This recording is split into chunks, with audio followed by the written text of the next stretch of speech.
안녕하세요. MD 굴통입니다. 한참 이슈가 된 면세품 내수 판매에 대해 알아보는 시간을 가져보겠습니다. 원래 지난 10월 말까지만 한시적으로 허용되었던 재고 면세품의 내수 판매 가능 기간을 별도 지침이 있을 때까지는 계속 연장을 하기로 하면서 대기업을 중심으로 재고 면세품 판매에 보다 박차를 가하는 모습입니다. 지난 11월 말에 면세점은 럭스몰을 오픈하였고, 이보다 앞서 신세계 면세점은 SSG 스페셜을, 신라 면세점은 신라 트립을 이용해 온라인 매장을 운영하고 있습니다.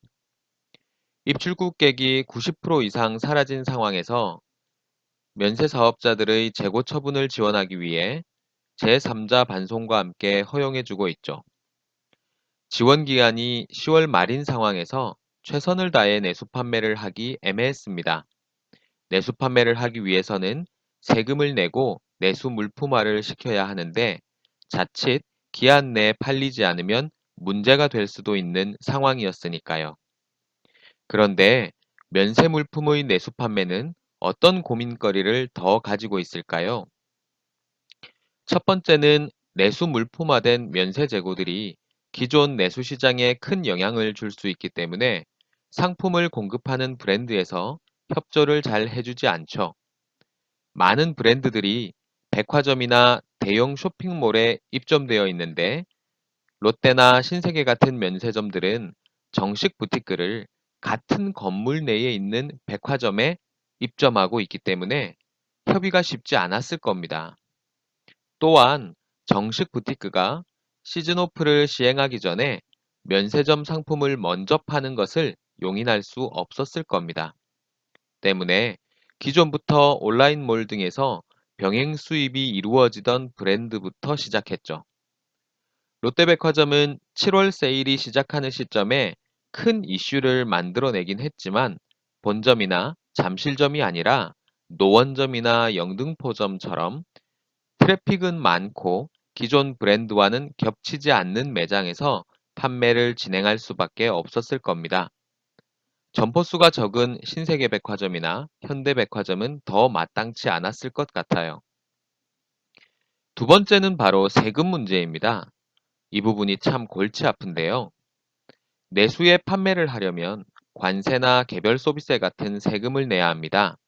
근데 이 상품이 이미 면세점에서 일정 시간 지난 후에 파는 상품이잖아요.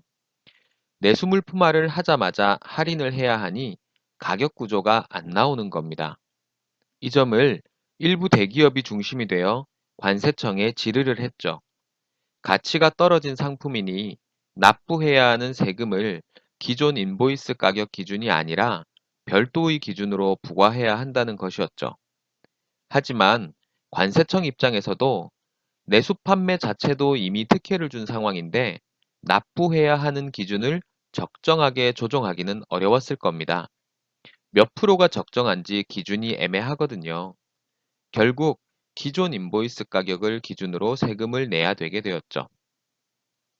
내수업체는 공사비, 인건비 등 운용 비용을 감안하여 인보이스가가 낮은 데 반해 면세는 공사비나 인건비를 공급업체나 에이전트가 부담하기 때문에 판매 가격이 낮아도 내수 쪽보다 인보이스 가격이 내수업체보다 높습니다.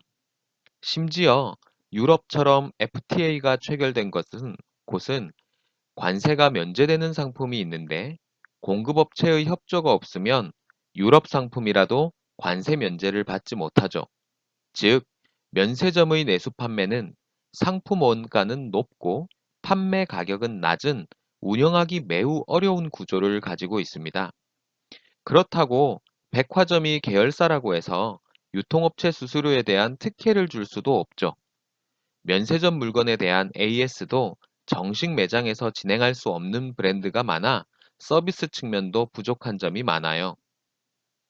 마지막으로 내수한 상품이 팔리지 않게 되면 다시 면세 물품화를 해야 하는데 면세 물품으로 다시 바꾸는 작업이 비용도 들고 이미 내수에서도 팔리지 않은 상품이니 상품성이 있다고 보기도 어렵죠.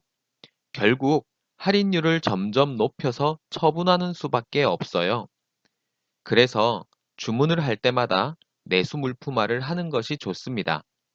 온라인 판매는 7일 이내 고객 변심으로 인한 반품이 가능하잖아요. 반품이 된 상품은 그야말로 처리하기 곤란한 상품이 됩니다.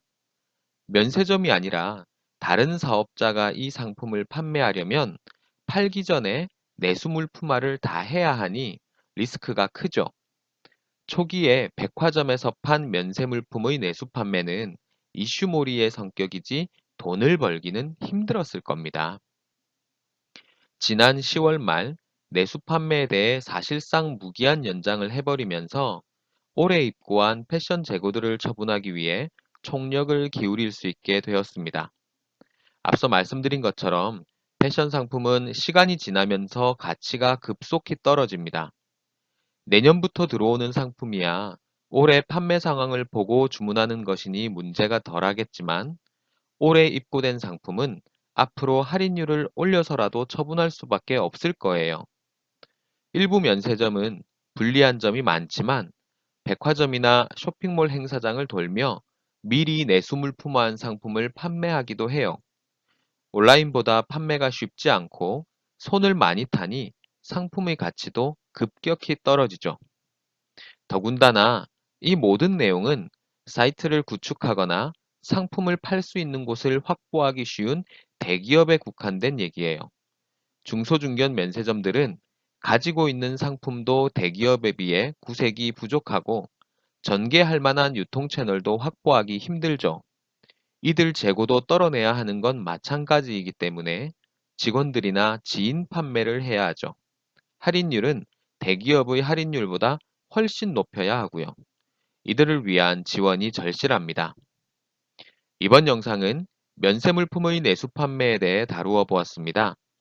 이전에 올린 영상들을 보시면 내용을 이해하시는데 많은 도움이 될 겁니다. 좋은 영상을 위해 구독과 알람 부탁드릴게요. 고맙습니다.